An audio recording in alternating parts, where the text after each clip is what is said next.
When a game ends, there's sort of a flurry of activity here in the Panther-Lair.com offices. You're sort of scrambling, get an article posted, get the slideshow put together. You got to get this done. You got to get that done. You're scrambling to write the end of the game to get the game story posted.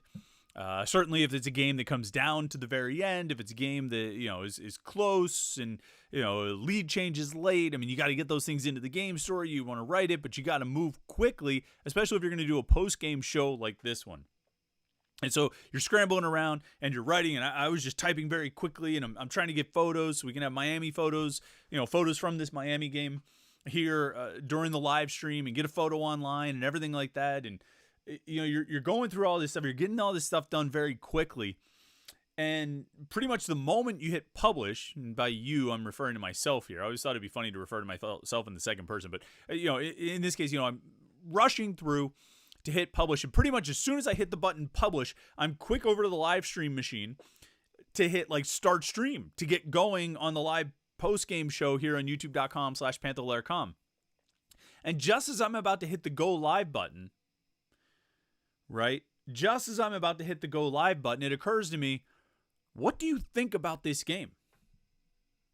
Because sort of in the course of the game, I mean, you're absorbing everything that happens. You're observing everything that happens. You're trying to keep straight what's going on. I mean, this is the game right here.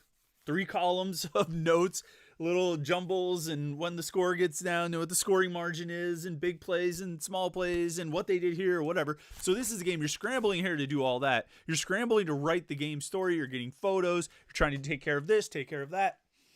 And you get to it, and you never really have that moment where you sit down and say, so what do I think about that? And so just as I was about to hit go live, I said, what do I think about that? Because for the last 10 minutes of that game, we watched Pitt control Miami. We watched Pitt in charge. 27-12, right, was the run they went on to finish the game. A 27-12 run. If they had opened the game, or if they opened any game and played a 10-minute stretch to open the game, and they were up 27-12 at, like I say, I mean, that was roughly where Miami was, right around the 10:05 mark. Actually, you could push it forward. You get an 8:48 mark. Miami was up 25-14. So right around that same sort of range. And you know how you felt when Pitt was down 25-14 10 minutes into the game. Well, if you had flipped it around and Pitt was up 27-12 after the first 10 minutes of the game, you say, they are in control. They are playing great. And they did. They did play really well in that final 10 minutes. Miami stopped hitting everything. A few of their shots didn't drop. For some reason, they kept shooting threes, even though they looked like their guys were about 7 feet tall and Pitt's guys were 5'9". And so they probably could have gotten a lot. I mean, O'Meara could have scored a ton inside. I'm not sure why he didn't, but nevertheless, probably could have fouled Federico out of this game and then fouled Guillermo Diaz-Graham out of this game if they had actually attempted to work the ball inside.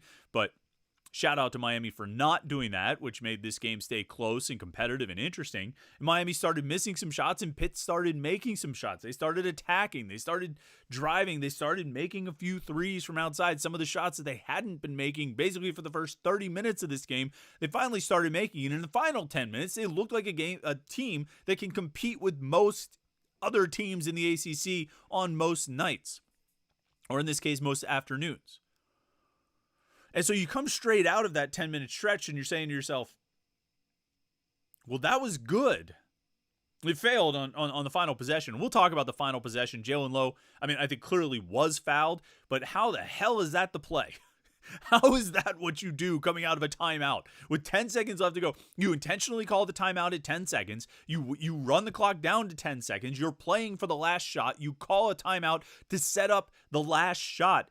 And that's the play? You throw it deep into the backcourt for Jalen Lowe. He lets it bounce. He brings it up, dribbles to the three-point line, and tries to draw a foul? I don't think you needed a timeout to call that play. Just call out, tomfoolery. You know what I mean? You don't have to, you don't even have to call a timeout and draw that one up on the board. Just, shenanigans. You know what I mean? You should have a name for that play of, just try to draw a foul. How was that the play? How was there not 3 other options on that play other than Jalen Lowe dribbling to the three-point line and trying to draw a foul? But I digress. Pitt couldn't Pitt couldn't finish the comeback effort. because of how that final play went down. They set themselves up. They gave themselves a shot. They put themselves in position to win this game after wasting basically 30 minutes of the game. They finally came alive. They finally played well. Miami finally stopped making every shot they took. They couldn't finish it, but the opportunity was there. And so you look at this, and obviously 30 minutes outweighs 10 minutes. 72 is more than 68. Pitt won this game. There's no moral victories, and we're not going to pretend like there's a moral victory because Pitt's defense was pathetic in the first 30 minutes of this game. It was pathetic in the first 20 minutes of this game and really the first 10 minutes of the first half, or the first 10 minutes of the second half. And Miami was hitting everything, but Miami was getting way too many looks. Miami's a good three-point shooting team, a great three-point shooting team, the best three-point shooting team in the conference.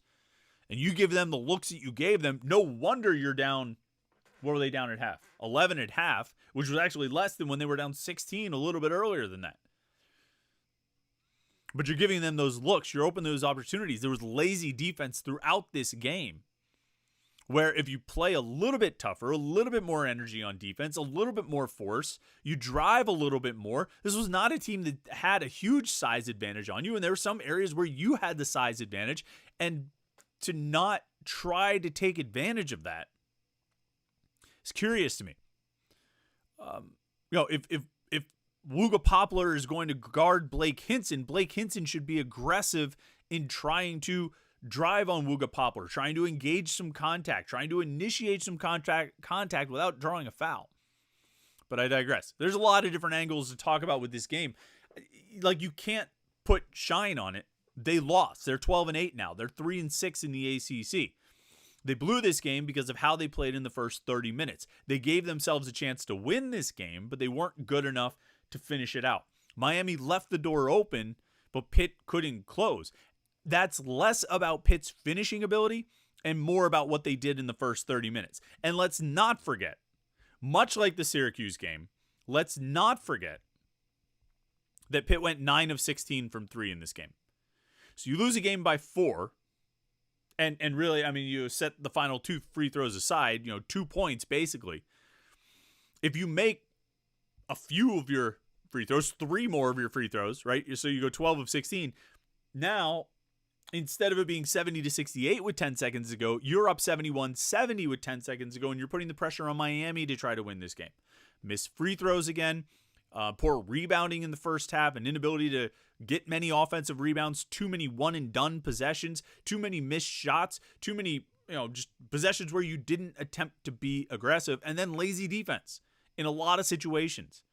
And Miami's going to get their shots, they're going to hit their shots, but when you play lazy defense against them, you're making it even easier than it needs to be for a team like Miami that can shoot like they can. What a disappointing loss. What an opportunity there. After the Duke win and the Georgia Tech win, an opportunity to go and get another ACC road win against a quality team, keep building momentum, keep stacking wins, and that dream of another postseason appearance just keeps drifting further and further and further away. Of course, I didn't even tell you, but you already know this is the Panther-Lair Post-Game Show. It's youtube.com/Panther-Lair.com. Like this video and subscribe to our YouTube channel. We appreciate that. You might not have liked that game, but you can like this video, and we'd appreciate it for sure. I feel like I said that a lot during football season. If you subscribe, then you can make sure you don't miss any of our Pitt video content, the morning Pitt videos we do every day of the week, Monday through Friday. Our live stream that we do every Wednesday night, although it won't be Wednesday night this week because Pitt plays Wake Forest, so we'll probably push that to Thursday. But our live stream that we do every Wednesday night, this week, Thursday, at 8 p.m., me and Jim Hammett hang out and talk about Pitt sports, and you can join in that conversation. These post-game shows that we do right here on youtube.com/Panther-Lair.com. After every road game, we go live. So we were live after the Duke game. We were live after the Georgia Tech game. And here we are live after this Miami game. A disappointing loss for Pitt, 72-68. Game's disappointing, but the video, this post-game show hopefully won't be disappointing. We can all sort of discuss the game together. So make sure you like this video and subscribe. youtube.com/Panther-Lair.com. Got a lot of commenters, got a lot of people in the chat. We appreciate everybody who's tuning in, all the super chatters already. We will get this going. And you know what? I mean, a loss like this, we got to get out the bourbon. Before we jump into the comments and the questions, let's pour one. This is getting a little low. I bought this bottle at the start of the football season. And now these road basketball games might do it, even just if they're just on the weekend. Even if we don't do it on a school night, it might be just from the weekend road basketball games, it might do it. Middle of an ACC tournament shot. But to a valiant effort and a comeback effort that fell short, but never should have been needed in the first place if you just play decent, halfway decent in the first 30 minutes. A little something to put behind it. Let's get into the comments and questions. Our good friend Michael B. is the super chatter, always comes through with the super chat. Says, and if you want to make sure your comment gets read, your question gets answered, you too can be a super chatter. Click that little dollar sign down at the bottom, and that way you can contribute to the podcast. We appreciate your support, and we'll make sure we read your comment or answer your question. Michael B. says, hi, Chris. Do you think we as fans should be happy that Pitt was down 18 or so but came back and lost yet again?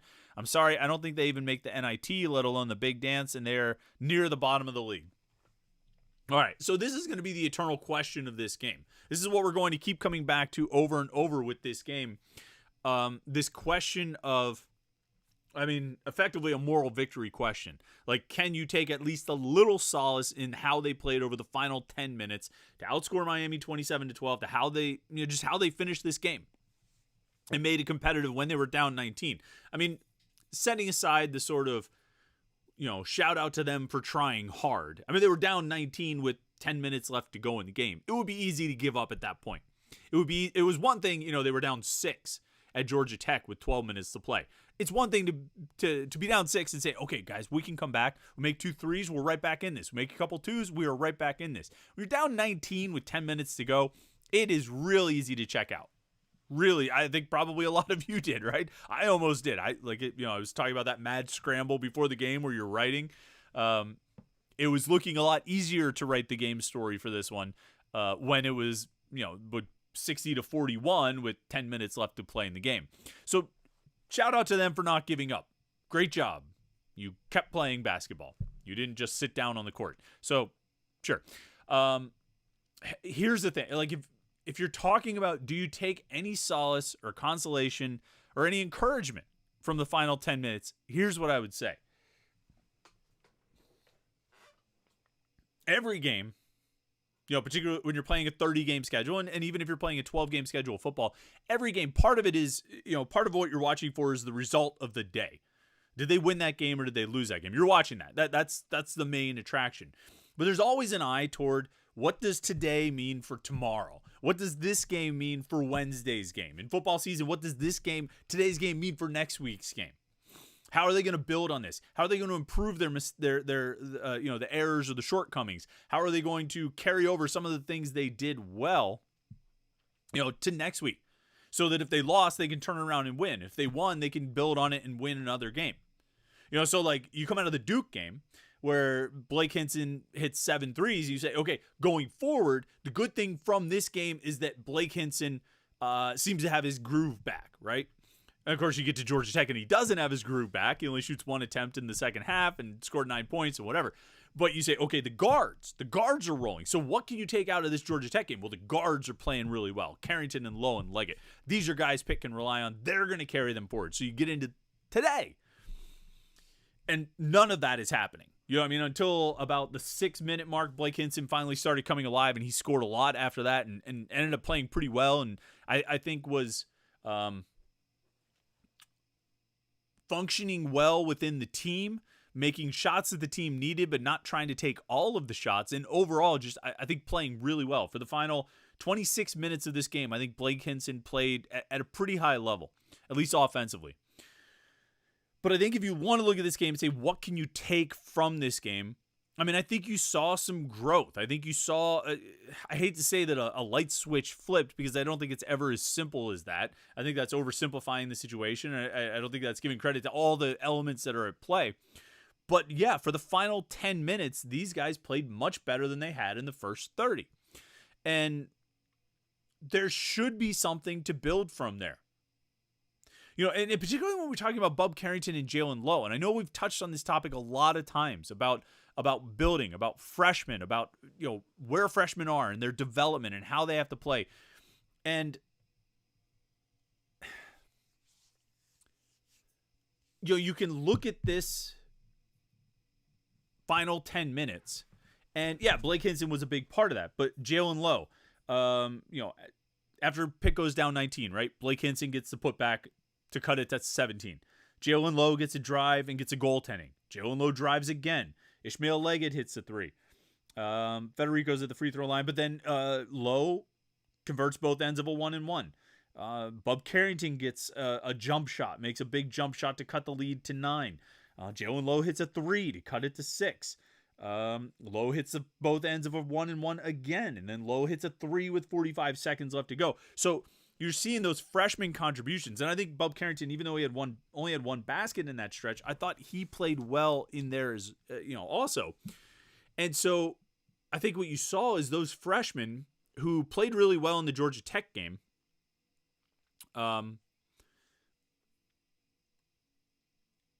They sort of got it together in that final 10 minutes because they didn't play well in the first 30. The freshmen weren't very good in the first half, and they weren't very good in the first 10 minutes of the second half.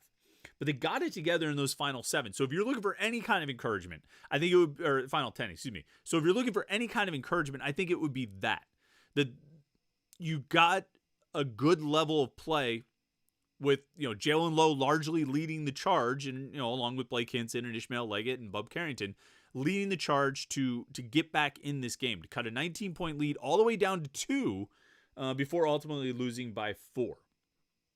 And so there's no moral victories. This goes as a loss. It's a loss that they very much earned for the way they played in the first 30 minutes. It's a loss that they earned for the way they defended. It's a loss that they earned from how they shot at the free throw line. It's a loss that they earned for how they rebounded and how they converted offensive rebounds into second chance points. It's a loss they very much earned across the board. But if you want some encouragement, and I don't think it's the worst thing in the world to look for signs of encouragement or something to build on, I think those 10 minutes provide it. This wasn't just that they cut a 19, they didn't cut a 19-point lead to 10. They cut it to 2. They had the ball down 2 with 10 seconds left to play. Whatever that cluster was out of the, from the out of bounds play in the timeout, I don't know. We'll have to see if Jeff Capel said anything about that in the postgame.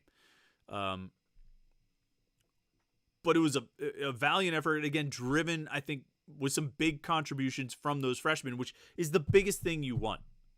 And I don't know if they're, who knows who will be on what team next year. You'd like to think you're going to have one or both of those guys back next year. So every positive thing they do is encouraging, not just for the rest of the season, which I think it is, but also going forward. So, Michael B., does that help you at all? Does it make you feel encouraged? Grant Sakuda is a super chatter for the first time. We appreciate you, Grant. Says, Chris, I know you don't like calling for people's jobs, but do you see any world where Pitt and head coach Jeff Capel part ways after this season? When is enough enough? No, I don't see him. I don't see anything happening this season. I really don't. I think last year's success bought Capel enough goodwill to carry him into next season. Now, if they lose out, they lose the next 11 games, 12 games counting the ACC tournament, then maybe it's a different conversation. If this team completely falls apart the way that some of those early Capel teams did, then maybe there's a conversation to be had. But I don't think, first of all, I don't think they're going to do that. I think what they did in these 10 minutes, what they did at Georgia Tech, what they did at Duke is entirely, they could do it again. Replicable? Is that the word I was looking for? It's entirely replicable. They could do it again. I believe they could do it again. I believe they will do it again. They're going to win more games the rest of the way here. The lesson here has to be, you got to defend, man. You have to work really hard to defend. You have to have that energy. I will say this, all right, because I was thinking about this during the game. And the final 10 minutes sort of went against it a little bit. But Jalen Lowe was 2 of 7 from 3. Bub Carrington, 0 of 5 from 3. Those two guys combined 2 of 12 from 3. And I felt like, and maybe this is anecdotal, maybe it happened once or twice, and I felt like it happened more than that. You tell me if you had the same impression. I felt like a decent number of the three-point attempts by those two guys were short. Front end of the rim, or if they shot from the side, were there like Was there like an uncanny number of air balls, like on threes from either the corner or from the wing? Did it seem like a bunch of shots just fell short, airballed short? Maybe there was just the perspective on TV, but there were definitely threes where they shot from the top of the key that they went off the front end of the rim.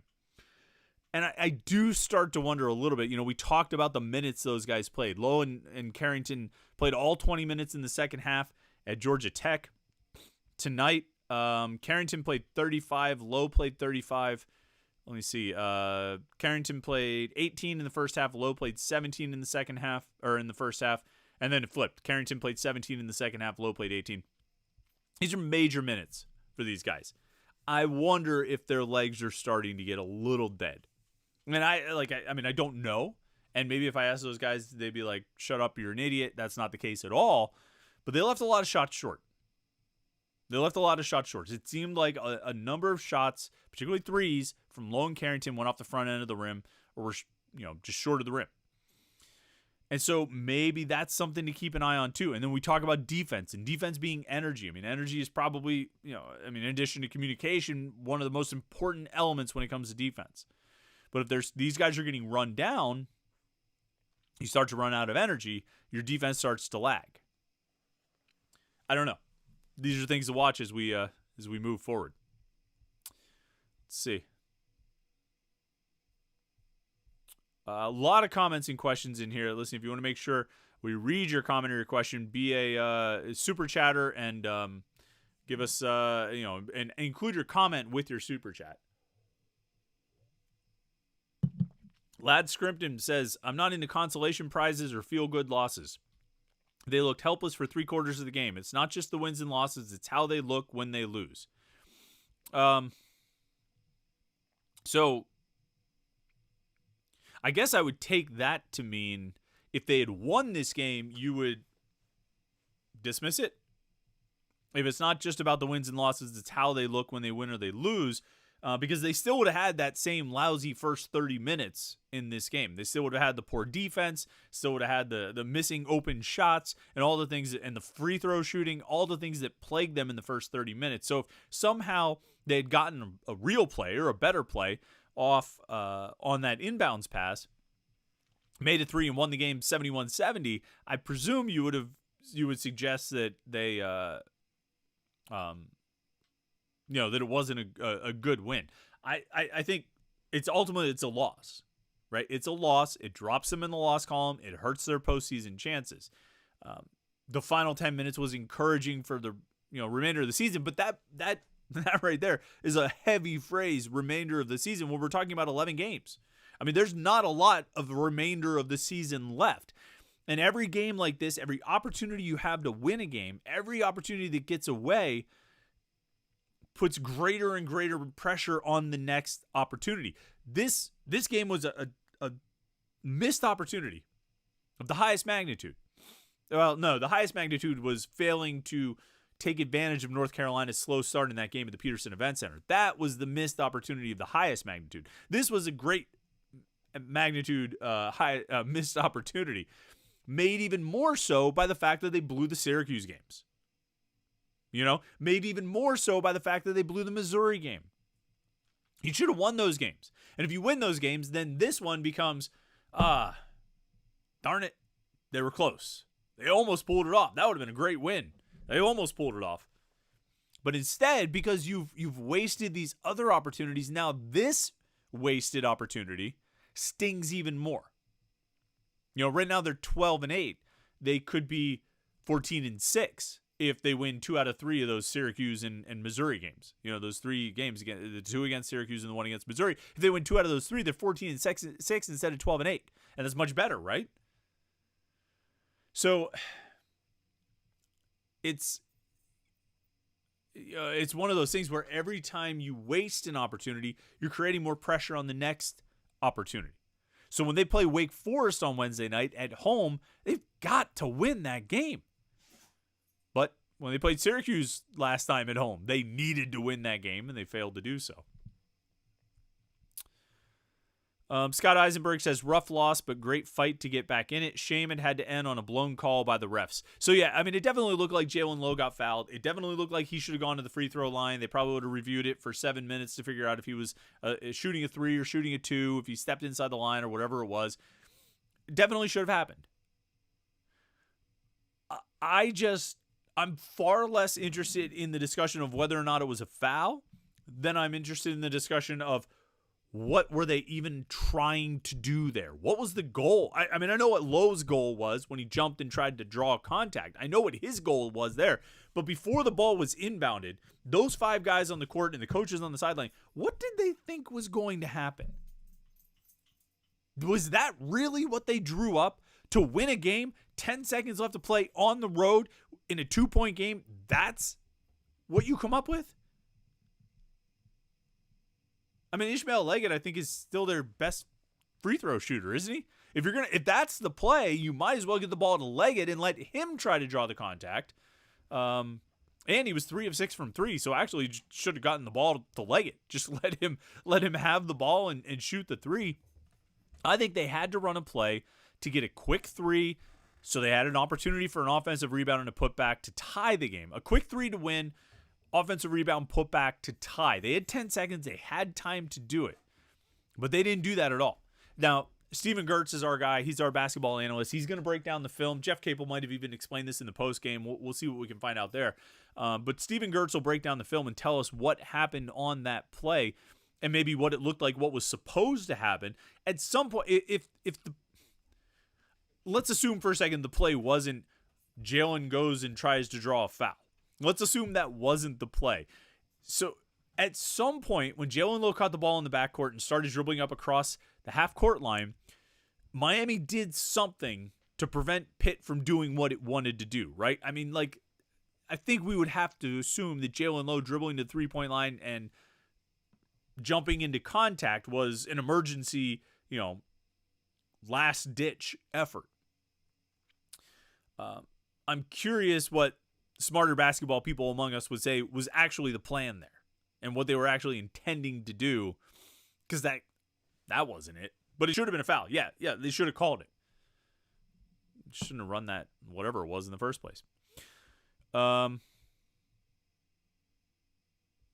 Scrimpton says, am I being too negative? They did battle back, so props to them for that, but it was still pretty ugly overall. Yeah, 30 minutes outweighs 10 minutes, particularly if the score, ends up the way it did. I don't disagree. I think it's a balance you have to find when you're evaluating these things and you're following these things and you're talking about these things. You have to find the balance between the good and the bad. I mean, ultimately the good or the bad outweighed the good here, but it's not like a zero-sum thing. I think you need to a zero something. It's not a zero-sum kind of game, because there's good that's worth discussing. It's not just the bad. It's there's good as well, but in this case, the bad outweighs the good.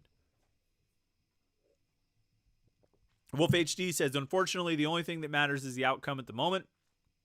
All this game is another quad 1 loss and an ACC loss. Yeah, another opportunity. Like I say, another opportunity. John Christovich says, Pitt has difficulty winning when Blake Hinson doesn't play well. Yeah, that's absolutely right. And for the first 24 minutes, he didn't play well. By the end, though, Hinson played well. Second half, he was 4 of 10 from the field. I'm kind of surprised by that. I thought he was better than that in the second half, actually. I thought he was better than 4 of 10 from the field. 2 of 7 from 3. I thought he had a better showing than that. He missed 3 free throws. Was that in the second half? No, it was in the first half when he had the 3 free throws and he went 1 of 3. That stings. That hurts. Josh Newark says Blake played well and was not the problem. Poor shooting for most of the game and too many missed free throws. Yeah, that's ultimately what it comes down to. They couldn't make shots in the first half, and they didn't defend Miami well enough to stop Miami from making all of the shots in the first half. And that's the difference in the game. Second half, Pitt outplayed him. They outscored him by 7. I mean, it was 39-32 in the second half. But it was 40-29 in the first half. So if you lose the first half by 11, You win the second half by 7, you still lose the game by 4. We're doing math here on a Saturday afternoon, folks. I feel like I should do another shot for the math, you know? Lad Scrimpton says, I don't want to pile on someone who is still just a kid, but Blake wasn't the problem. Bub basically shot them out of the game. He was 18% from the field. Bub Carrington, yeah, 2 of 11 from the floor, 0 of 5 from 3. He had 8 rebounds and 4 assists, no turnovers, and 2 steals. So, I mean, like, overall stat line, once you get past the shooting, was pretty good. 8 rebounds, 4 assists, no turnovers, 2 steals. That's good. The shooting was not there. 0 of 5 from 3. I mean, I think Bub has to get inside the arc more. I mean, he just has to go inside the arc. He has to try to drive, and I'm sure Miami was trying to cut those things off, but I think especially in the Georgia Tech game, he showed some versatility on what he could do when he tries to drive. And I'm sure Miami was ready for that and tried to prepare to prevent against that. But, at some point, good has to beat good, right? At some point, talent has to win out. At some point, if you're the man, you've got to be able to go in and make plays. And I think Bub Carrington is capable of that. I think he's good enough to make those plays, but he needed to do it. He needed to do it more. And there was, the 0 of 5 from 3. He's got to recognize when he needs to drive and when he needs to pull up. Scott Mitchell says if this team doesn't score for stretches, then they need a competent defense to force some stops. Really hope this backcourt stays together for next year, along with an improved big game.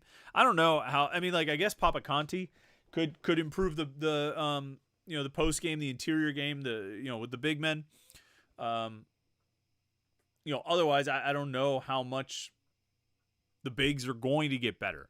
By next year, I think you'll have, should have steady improvement from Guillermo and Federico, but there's probably a ceiling to that.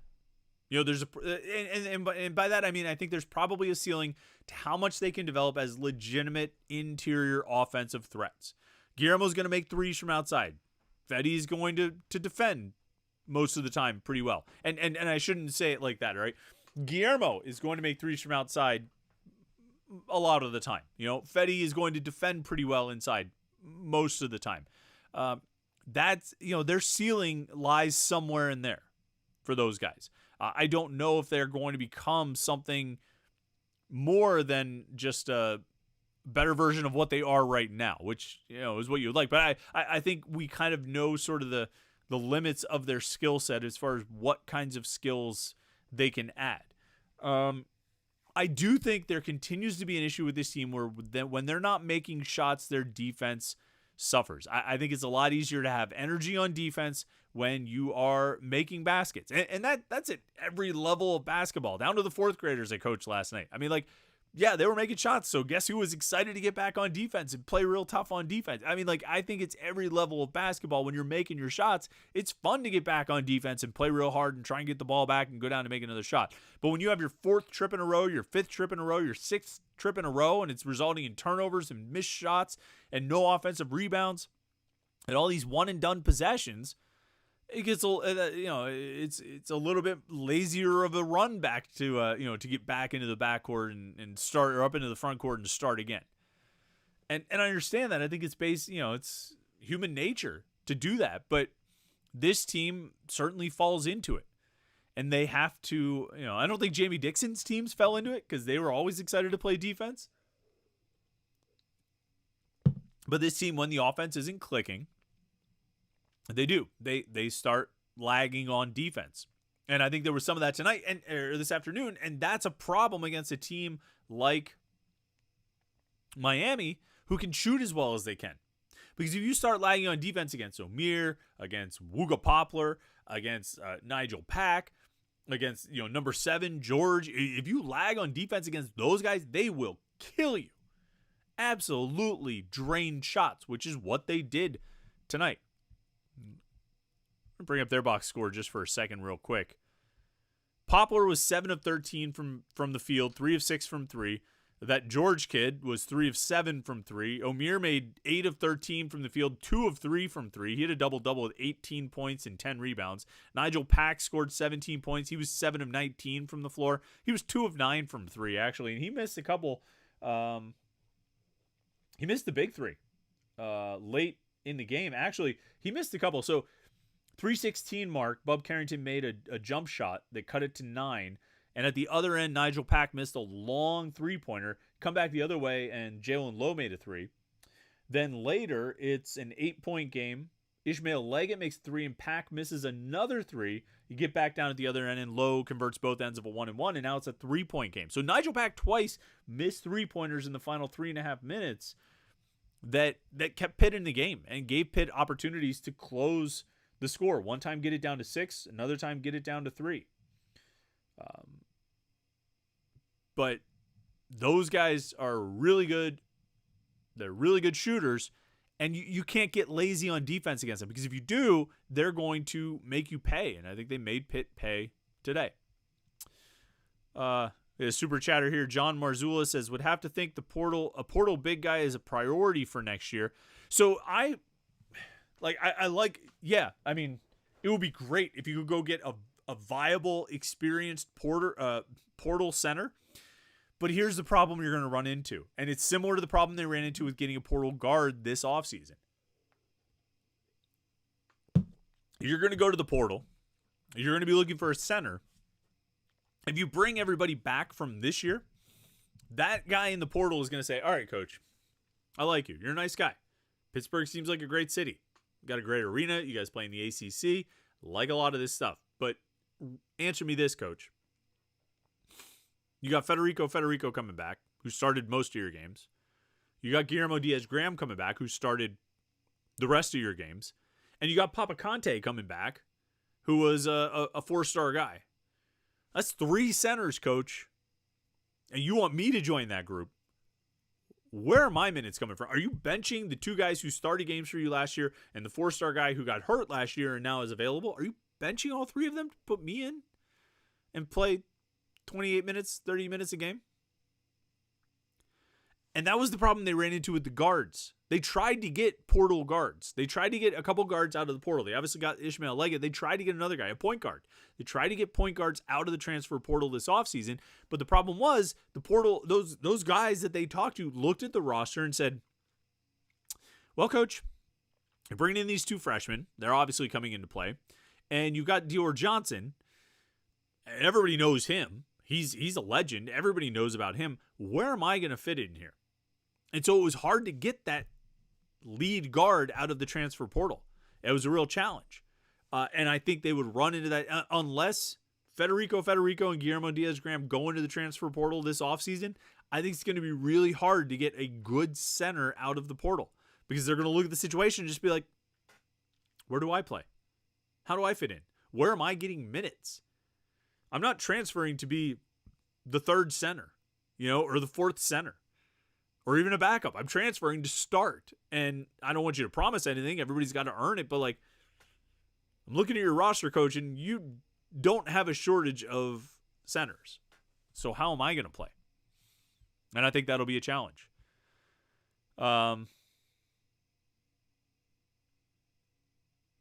Josh Newark says, disagree with the portal comment about the centers. No disrespect to the guys on the team, but there have got to be a ton of centers that would be an upgrade to what we have now. And there are. Like there's no question that there are centers who would be an upgrade over Federico and Guillermo. The problem is convincing those guys to come here when you still bring back Federico and Guillermo and add in Papa Conte.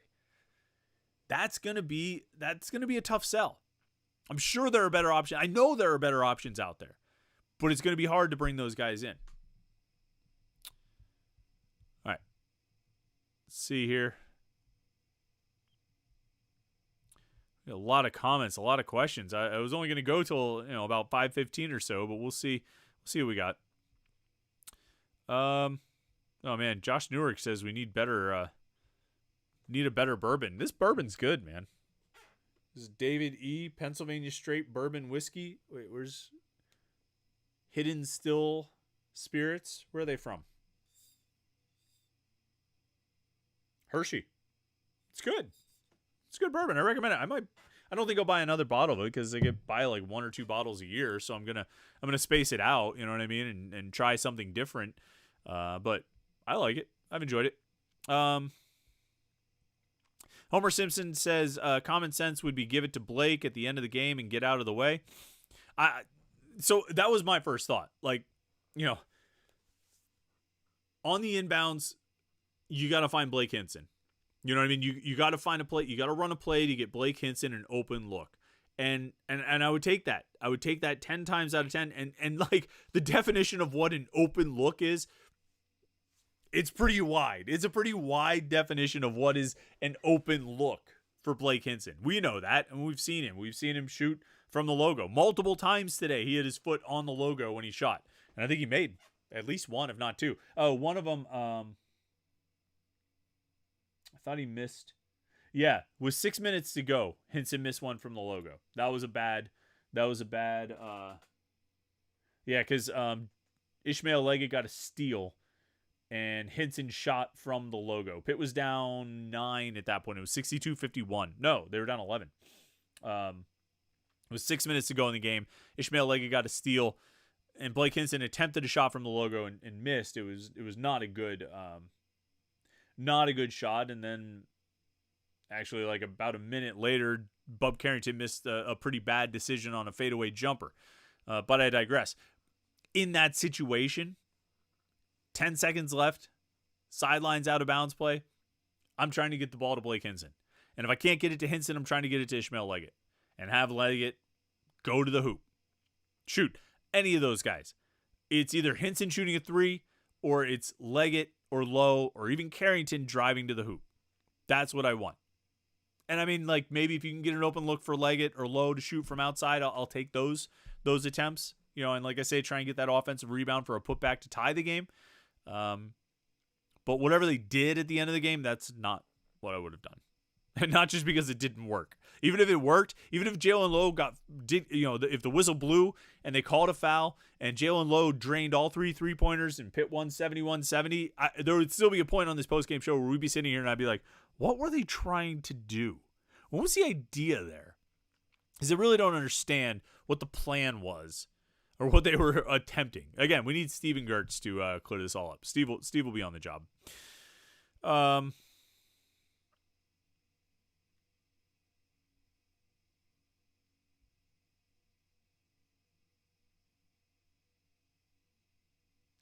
Let's see. Homer Simpson says, we don't have a shot at the NCAA tournament after this loss, but I'm hoping the NIT gives Pitt a call. Yeah, that would be good. That would be a good option. I mean, I think like it would be disappointing to go from NCAA tournament last year to NIT this year, but quite frankly, if they could play themselves into the NIT this year, I think that means a solid finish to the season. Because they're almost at a point now where I think like you can't lose more than like 1 or 2 games down the stretch. Oh, they got 11 games to play. Yeah, actually, no. You can't lose more than like 1 or 2 games down the stretch if you still want to make the NCAA tournament. And I think they're going to lose more than 1 or 2 games down the stretch. But if they can keep the losses few enough, if they can win enough games down the stretch to get into the NIT, then I think it'll be a pretty good stretch run. So, the NIT would be a disappointment after making the NCAA tournament last year, but it would still be a solid finish to the season and maybe something to build on for next year. Let's see.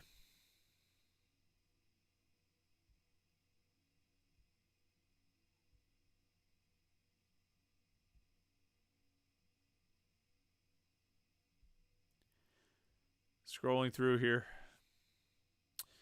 Willett Harris says, can we please end the Zach Austin experiment too? Play Leggett in his spot. Austin, had a shot or 2 early. Had a big 3 earlier. And that was good. But yeah, he's not playing great. He scored 6 points today. 19 minutes played, 1 of 4 from the field. The problem is And it's the same thing we talked about after the Georgia Tech game. You can't play Carrington, Lowe, and Leggett 40 minutes. And even if you rotate those guys and bounce them in and out, at some point, Zach Austin's getting back out there, because there's going to be a point where you're actually going to be multiple points where you only have 2 guards on the court. And sometimes it'll be Lowe and Carrington, sometimes it'll be Lowe and Leggett, and sometimes it'll be Carrington and Leggett. But you're going to have Austin out there. The alternative is like Will Jeffress at the 3. So, the 3-guard lineup is their best lineup. Having Lowe, Leggett, and Carrington on the court together is their best lineup. I don't think there's any question about it. And I don't think anyone really would disagree about it. It's been their best lineup the last 2 games, and really, in the rare moments when they've used it throughout the season, it's been, prior to that, it's been their best lineup. But there are limits to how much you can do it. And there's got to be like strategy in how you deploy it and how you rotate it and how you move those guys around and move them in and out. And I think Jeff Capel did a pretty good job. I don't think there were too many spots where he used it in the first half, which maybe they needed it because they fell behind by a lot in the first half. But just kind of glancing through my notes. Yeah, the 5:58 mark of the first half. Okay, so for the final 5:58, the final 6 minutes of the first half, they had all 3 guards together. And then in the second half, they brought in Leggett at 18:28. Subbed him back out a few minutes later. Got all 3 guards back together at the 8:56 mark. And did it for the final 9 minutes. So Capel, I think, was moving them around, tried not to overdo it in the first half with the 3 guards, and then pretty much closed the game out with those guys on the court together for the final 9 minutes, kind of like he did against Georgia Tech, except they closed the game out for the final 18 and a half minutes with all 3 guards on the court together. He's got to be strategic. I mean, it's not easy, but he's got to have he can't do it for 40 minutes. So he's got to pick and choose when he wants to put all 3 of those guys out there at the same time. All right, see if anything else here comes in.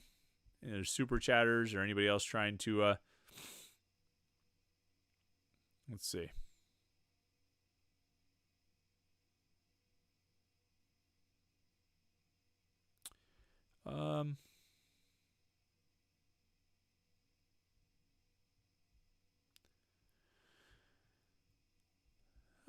Just kind of scrolling through. I mean, you guys, it's all the same feeling. It's a disappointing result, and yeah, it's a disappointing result because it went down to a loss. Pitt goes down 72-68 is the final. I was just scrolling through the comments. I feel like we had a lot of the same things. You guys are all thinking the same thing. I think.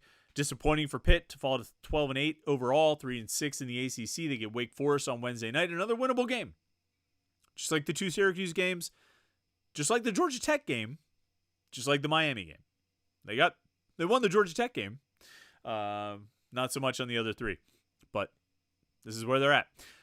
So winnable game on Wednesday night. We won't have a post-game show after that one. We won't be live after the home game, and then Pitt has Notre Dame next Saturday at the Peterson Events Center, so we won't be live after that. But the following Wednesday, Pitt is at NC State. We will be live after that one. And then Virginia game the following Tuesday on the road. We'll be live. So we'll have live post-game shows after all of the road games. It'll be right here at youtube.com/Panther-Lair.com. So like this video and subscribe to our YouTube channel, youtube.com/Panther-Lair.com. You won't miss any of our post-game shows. You won't miss any of our live streams. You won't miss any of our daily morning Pitt videos.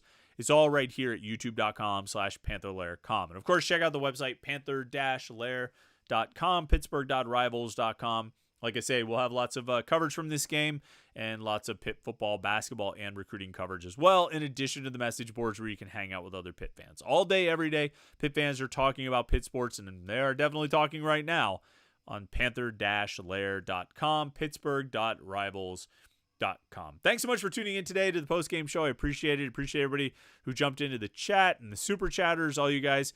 Appreciate you for sure. So, Pitt loses, but doesn't have to ruin your weekend. Enjoy the rest of your Saturday. Enjoy the rest of your weekend. We'll talk to you again on Monday morning for the Morning Pit right here, youtube.com/Panther-Lair.com.